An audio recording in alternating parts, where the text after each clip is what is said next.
Linalofuata sasa ni kusimikwa kwa viongozi wa kanda wale watano: mwenyekiti, katibu msaidizi, makamu mwenyekiti na mweka hazina wa kanda yetu ambao ni uongozi wa awamu ya kwanza. Kwa hiyo karibuni viongozi na baba atawasimika.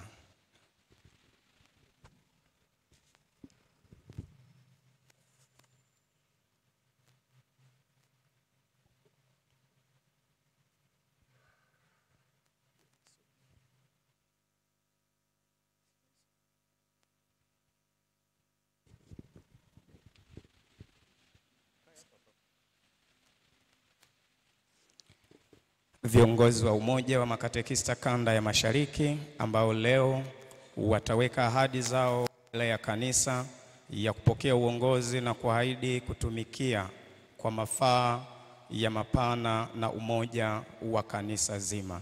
Sasa tujiongee mbele.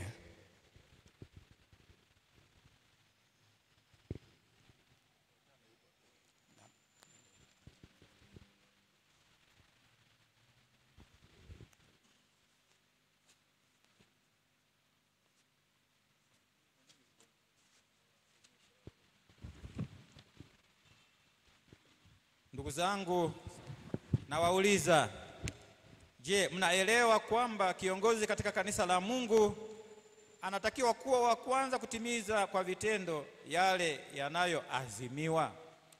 Umeelewa. Je, mko tayari kusimama imara katika uongozi wa taifa la Mungu bila uoga, bila kuangalia nyuso za watu na kwa kujitoa kwa moyo thabiti? Uko tayari. Je, katika shughuli zenu za uongozi mnakubali kuongozwa na neno la Mungu linalotujia katika maandiko matakatifu, kuliishi, kulitafakari na kuwa kielelezo kwa makatekista wenzenu na jamii yote ya Mungu? Tunakubali. Mnaahidi kusimamia umoja wa makatekista Kanda ya Mashariki na kuwa watendaji kadiri ya masharti, maagizo, katiba na kanuni zake na kwa kufuata mamlaka fundishi ya kanisa? Tunaahidi. Mungu atusaidie.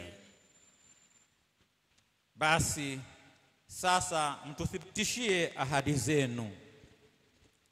Sisi viongozi wa makatekista Kanda ya Mashariki tunatoa ahadi zetu mbele ya wenzetu waliotuchagua na mbele ya Mungu na kanisa lake kuwa tumekubali kwa hiari na kwa moyo madaraka na uongozi tuliopewa na kutimiza yote kadiri ya maagizo ya Bwana na kwa utukufu wake Mungu.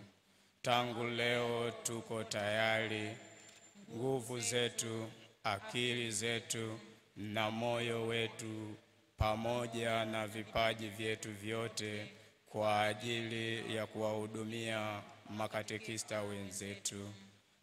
Mungu utusaidie. Mungu Baba, uliwaimarisha wafuasi wako kwa Roho wako Mtakatifu. Utujalie sisi pamoja na viongozi wetu bidii katika imani. Tujitoe kwa ajili ya ndugu zetu katika uongozi wako. Daima waongoze kwa kusikiliza sauti ya Roho wako Mtakatifu, ili kusudi taifa lako lijipatie wokovu wa uzima wa milele. Naomba hayo kwa njia ya Kristo Bwana wetu.